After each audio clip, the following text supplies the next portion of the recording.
Credit ratings agencies Fitch and Moody's have both further downgraded South Africa's credit rating. What are the implications of this, and why have these ratings agencies done so? Well, joining me to discuss the economic effects of the lockdown and broader economic policy issues is Chris Hattingh, who is a researcher at the Free Market Foundation. Chris, welcome to the CRA channel. Could you tell us what is the significance of these downgrades for the broader investment environment in South Africa and our credit worthiness? Well, I think the most important point about the Moody's and Fitch downgrades are that they maintain South Africa on a negative outlook. So Moody's downgraded us to BA2 and Fitch downgraded us to BB minus. What it means for a negative outlook is that they simply don't believe that the necessary structural and fiscal reforms will occur to raise South Africa's growth rate sufficiently over the next few years to stabilize the growing debt trajectory inside of 100%. So what this means in practice is that government will find it much more difficult to pay off its ever-growing debts. And of course, given the weaker position that we're in because of South Africa's hard lockdown, government doesn't have that fiscal room anymore to spend on the necessary services for poorer South Africans. So if you just think basic infrastructure, welfare, that sort of thing, we had the COVID-19 grant that's still going. Those sorts of things are going to become ever more difficult. And in light of ludicrous decisions like giving more money to SAA and SABC, you have to wonder where government is coming from and if they realize just how necessary these services are for poorer people. So Chris, looking at the broader policy framework, what would you identify as the most important obstacles to growth at the moment? I think we have to think in terms of the public sector wage bill and just how much of GDP is being consumed by government and its various departments and sort of arms. At the moment, if you think of GDP, I don't like to think about it this way, but at the moment you have to think about it as the sort of fixed pie, and at the moment government is taking the biggest part thereof.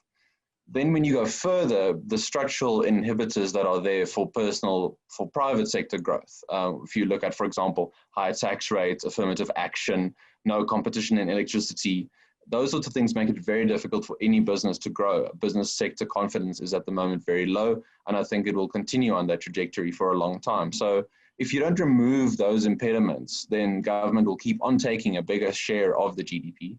And in that regard, again, there is very little to spend in terms of service delivery for South Africans who really, really need it. At the moment, I think government has taken on the ideological position of it has to be the provider of everything that people might need, housing, water, electricity, all of the above. But the fiscal room simply isn't there. And of course, we can't spend ourselves out of the problem because at some point you start running into hyperinflation once your currency starts to lose all value. So it's a mixture of things, and you can't think it's the chicken or the egg, it's things impacting on each other. And hard decisions need to be made. I think the biggest thing at the moment is government needs to show it's serious about arresting public sector wage growth. I know that there's the sort of agreement, I don't want to call it an agreement in the legal sense around between them and the unions, because the unions will keep pushing government into a very difficult position. So it'll be interesting to see if government sticks to this agreement. That might be a good sign for the ratings agencies. But, again, that's why they've kept us on this negative outlook. They don't think that debt is going to be tackled in any serious way. You wrote an article recently for the Foundation for Economic Education, and we'll link to that in the description below, where you outlined the impact specifically of the lockdown on the labor market. Could you inform our viewers about the specific impacts of the lockdown on jobs in South Africa?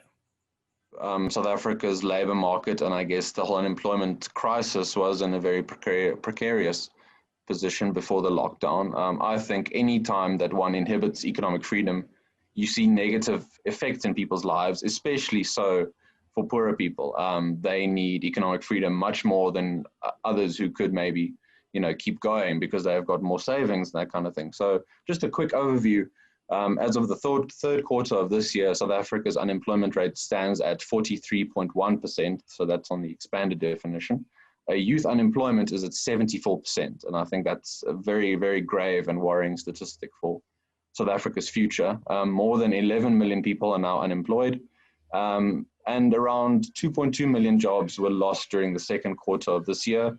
Of those lost jobs, 539,000 returned in the third quarter, but this means that there were still 1.7 million fewer people working in the third quarter compared to a year before. Just to put it another way, 37 out of every 100 South Africans are now employed. So I guess the lockdown stands as a very visceral reminder of what happens when you inhibit people's ability to work. For many South Africans, unfortunately, the minority, they could continue working from home. They've got Wi-Fi, they've got Zoom, they can continue doing the stuff at home. But for many, that physical prohibiting of movement, of going to work, of taking a taxi, of taking a bus, that is now, those decisions are being seen in people's lives. So those might just be numbers for some of us, but we have to think, not everyone can work from home. And when they can't go to work, they can't earn a paycheck, they can't provide for their families, and they simply don't have savings to fall back on. South Africa is not known very much for having a solid savings base. And with prescribed assets maybe coming, why would you increase your savings, in case government seizes it, kind of thing. So those numbers to me make it real, that South Africa took the hard lockdown path. We thought a hard lockdown would work in a country of 55 million in every province. We followed the European and American models of lockdown, and unfortunately now we're seeing just how devastating those effects are. So Chris, what policy prescriptions would you recommend that policymakers implement in order to get South Africa out of its current hole? I think at the very least, and I know it's tempting for government because they assume that they have to act, they have to do X, Y, Z, they have to, fix the problem kind of thing. But at the moment, we have to put a freeze on anything like expropriation without compensation, the national health insurance, prescribed assets. Those things are simply too radical and I think too destructive for South Africa's future. And they also don't encourage business sector, confidence and investment. At the moment, you simply need capital formation and capital investment, whether that comes locally or internationally. You need to encourage that as much as possible. And in that regard, you need policy certainty, but certainty of the right policies. We can't just say, yes, we're going to do EWC. That's certainty, but it's not the right kind of certainty. So I think those are sort of the big picture stuff. Just in terms of smaller, maybe reforms we could do, we could look at freezing the national minimum wage for a year or two, just giving business some sort of room to breathe and giving smaller business a chance to employ more people. Of course, a minimum wage artificially inflates the price of labor, so that's always going to discourage employment and taking on more employees.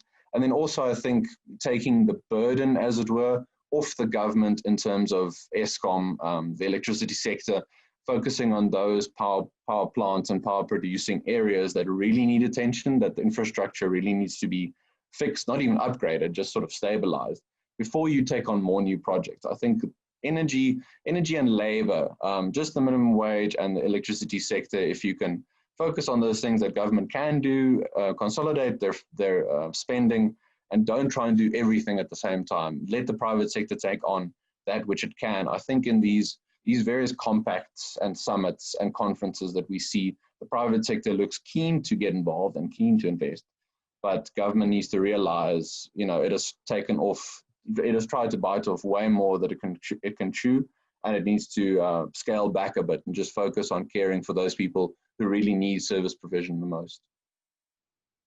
Well, Chris, thank you very much for joining us on the CRA channel, and we certainly hope that some of these suggestions will be heeded in the future.